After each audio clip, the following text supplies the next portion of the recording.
ನಾನು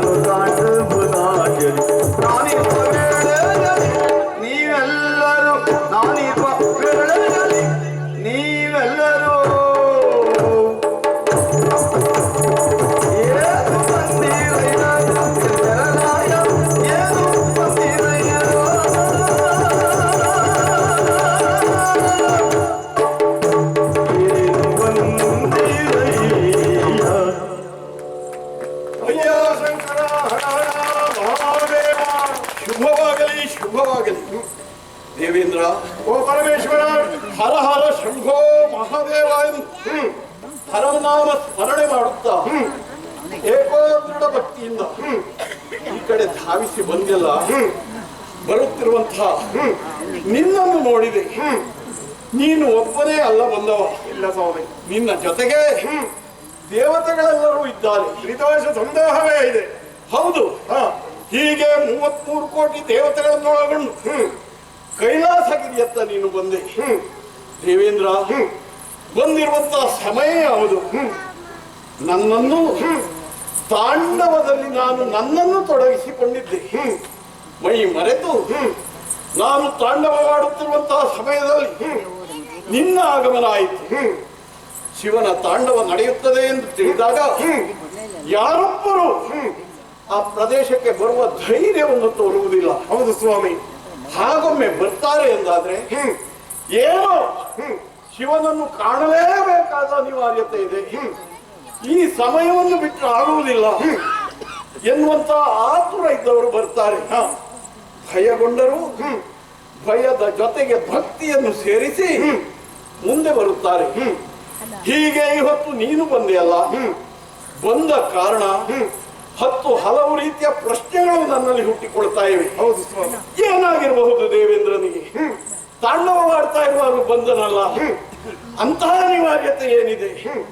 ಯೋಚಿಸಿದಾಗ ನಮ್ಮ ತರ್ಕಕ್ಕೆ ನಿಲ್ಕುವಂತಹದ್ದು ಅಲ್ಲ. ನಾವು ಹಿಂದಿನ ಕೆಲವು ಘಟನೆಗಳನ್ನ ನೆನಪು ಮಾಡಿಕೊಳ್ತಾ ಇರುವಂತಹದ್ದು ದುರುಳರ ಭಯವೇ. ಆವಾಗ ಆವಾಗ ದುಷ್ಟರ ಭಾಗ ದೇವಲೋಕದ ಮೇಲಾಗ್ತದೆ, ಘೋರದಾನವರ ಹಾವಳಿ ಉಂಟಾಗ್ತದೆ. ಅದನ್ನು ನಿಯಂತ್ರಿಸುವುದಕ್ಕೆ ನಿನ್ನಿಂದ ಸಾಧ್ಯ ಇಲ್ಲದೆ ಹೋದಾಗ ನೀನು ಹರಿಯನ್ನು ಹರನನ್ನು ಹುಡುಕಿಕೊಂಡು ಹೊರಟಂತಹ ಉದಾಹರಣೆಗಳು ಅನೇಕ ಇದ್ದಾವೆ ಸ್ವಾಮಿ. ಇಂದು ಹೀಗೆ ಹರನಲ್ಲಿಗೆ ನೀನು ಬಂದೆ ಎಂದಾದ್ರೆ ದುರುಳರ ಭಯವೇ ಬೇಳು. ಏನಾದ್ರೂ ದೇವಲೋಕದ ಮೇಲೆ ದುರುಳರ ಆಕ್ರಮಣ ಆಯ್ತೆ, ಹಾಗೆ ಆಕ್ರಮಣ ಆದ ಕಾರಣ ನೀವು ಇಲ್ಲಿಗೆ ಬಂದಿರಿ ಎಂದು ಯೋಚಿಸಲ ಸಾಧ್ಯವೇ ಇಲ್ಲ. ನಿನ್ನ ಮುಖ ನೋಡಿದ್ರೆ ಆ ಭಯದ ಯಾವ ರೇಖೆಯೂ ಕಾಣುವುದಿಲ್ಲ. ಮತ್ತೆ ನಿನ್ನ ಮುಖ ಯಾವತ್ತೂ ಹೀಗೆ ಇರಬೇಕು ಅಂತ ನಾವು ಆಶಿಸುವುದು. ಹೌದು ಸ್ವಾಮಿ, ನವೀನವಾದ ಮುಖ ಇದು ಅಲ್ವಾ? ಈ ನವೀನತೆ ಬೇಕು. ಯಾವ ಚಿಂತೆಯ ರೇಖೆ ಕಾಣುವುದಿಲ್ಲ. ಈ ಕಡೆ ನೋಡಿದ್ರೆ ಅಯ್ಯ ಒಂದು ನಗೆಸ ಭಯ ಇಲ್ಲ ಎನ್ನುವುದನ್ನು ಅರ್ಥ ಮಾಡಿಕೊಳ್ಳುವುದಕ್ಕೆ ಇದು ಅವಿನಾಶವಾಗಿ ಹಾಗೆ ಉಳಿಯಲಿ.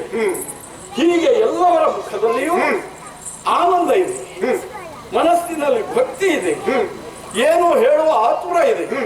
ಹಾಗಾದ್ರೆ ಯಾಕೆ ಬಂದಿರಿ? ಈ ಪರಮೇಶ್ವರನಿಂದ ಏನಾಗಬೇಕು ನಿಮಗೆ ಹೇಳ್ತೀರಾ? ಓ ಪರಮೇಶ್ವರ, ಪರಮೇಶ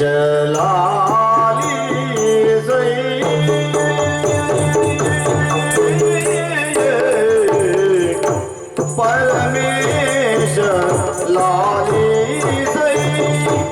ವರ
ಪೀಠದಿ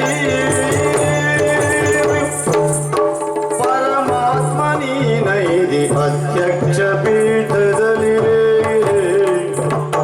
ಪರುಷದಿ ಉಳಿರಬೇಕೆನು ತಕರ ಮುಗಿದಾಗ ಪರುಷದಿ ಉಳಿರಬೇಕೆನು ತಕರ ಮುಗಿದಾಗ ಪರಮಾತ್ಮ ನೀನೈದಿ ಅಧ್ಯಕ್ಷ ಪೀಠದಲ್ಲಿ ಪರುಷದಿ ಉಳಿರಬೇಕೆನು ತಕರ ಮುಗಿದ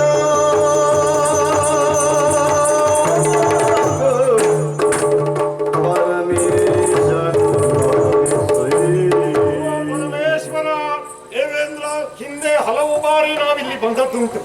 ಆದರೆ ಬರಬೇಕಾದರೆ ಹೀಗೆ ಬಂದದ್ದಲ್ಲ, ಓಡೋಡಿ ಬಂದಿದ್ದೆವು.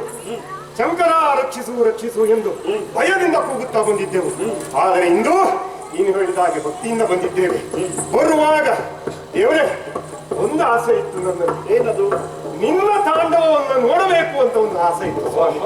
ಅದಕ್ಕಾಗಿ ಹಾಗೆ ಬಂದದ್ದೇ ಭಯವನ್ನು ಬಿಟ್ಟು ನಾವು ಸ್ವಲ್ಪ ದೂರದಲ್ಲಿ ನಿಂತು. ಅಲ್ಲ, ಈ ನನ್ನ ತಾಂಡವ ನೋಡುವುದಕ್ಕೆ ನೀನು ಅಷ್ಟು ದೂರದಿಂದ ಬಂದಿಯಾ? ಹಾಗಲ್ಲವಯ್ಯ, ನೀನು ಇರುವುದೇ ಇಷ್ಟು ದೂರ, ನಾವು ಎಲ್ಲಿಂದ ಬಂದ್ರು ನೀನು ದೂರವೇ ಅಲ್ವೇನೋ. ಹಾಗಾಗಿ ಅಷ್ಟು ದೂರದಿಂದ ಬಂದು ಕಣ್ಣು ತುಂಬ ನಿನ್ನ ತಾಂಡವವನ್ನು ನೋಡಿ ಧನ್ಯವಾಗಿದ್ದೇವೆ ಸ್ವಾಮಿ, ಧನ್ಯವಾಗಿದ್ದೇವೆ. ಭಯವನ್ನ ಬಿಟ್ಟು ನಿನ್ನ ತಾಂಡವನ್ನ ನೋಡಿದ್ದೇವೆ. ಆದರೆ ಬರ್ಲಿಕ್ಕೆ ಒಂದು ಕಾರಣ ಉಂಟು.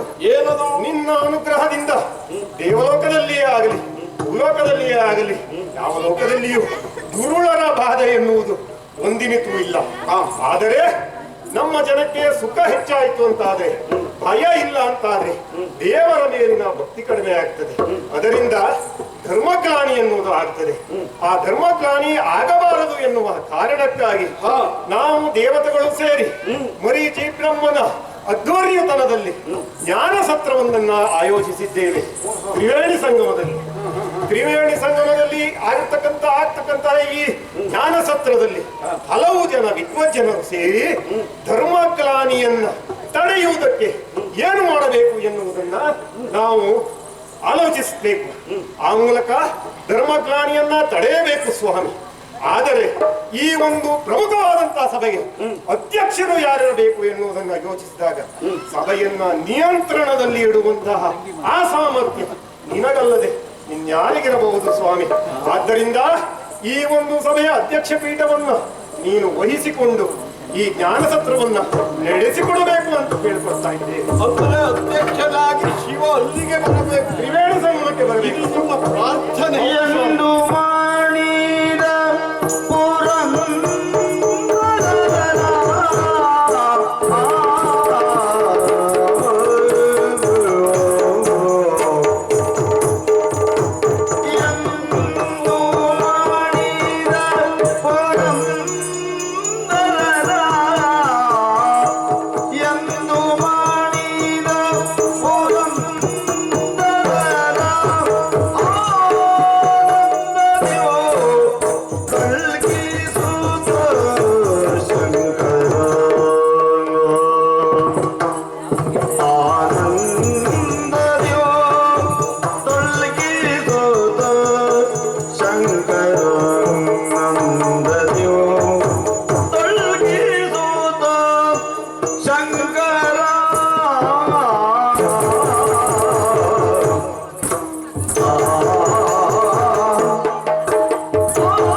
ಲೋಕದ ಹಿತವನ್ನು ಲಕ್ಷ್ಯದಲ್ಲಿರಿಸಿಕೊಂಡು ಹಾ 3 ಲೋಕದ ಹ್ಮ್ ಹಿತಕ್ಕಾಗಿ ಏನು ಮಾಡಬೇಕು ಹ್ಮ್ ಆ ಕುರಿತು ಯೋಚಿಸಿದೆ. ಹ್ಮ್ ಧರ್ಮ ಗ್ಲಾನಿ ಉಂಟಾಗಬಾರದು, ಹ್ಮ್ ಜೀವಿಗಳೆಲ್ಲರೂ ಧರ್ಮದಂತೆ ವ್ಯವಹರಿಸಬೇಕು. ಹ್ಮ್ ಆ ಕುರಿತಾಗಿ ಯೋಚಿಸಿದ ನೀನು ಹ್ಮ್ ಜ್ಞಾನ ಸತ್ರವನ್ನು ಮಾಡುವುದಕ್ಕೆ ಮುಂದಾದೆ. ಹೌದು ಸ್ವಾಮಿ. ಇದು ಜ್ಞಾನ ಸತ್ರ, ಹ್ಮ್ ಯಾವ್ಯಾವುದೋ ಸತ್ರ ಅಲ್ಲ, ಯಾವುದೋ ಯಜ್ಞ ಅಲ್ಲ, ಯಾವುದೋ ಯಾಗ ಅಲ್ಲ. ಇದನ್ನು ನಿರಂತರವಾಗಿ ನಡೆಯಬೇಕಾಗಿರುವಂತಹ ಸತ್ರ ಇದು.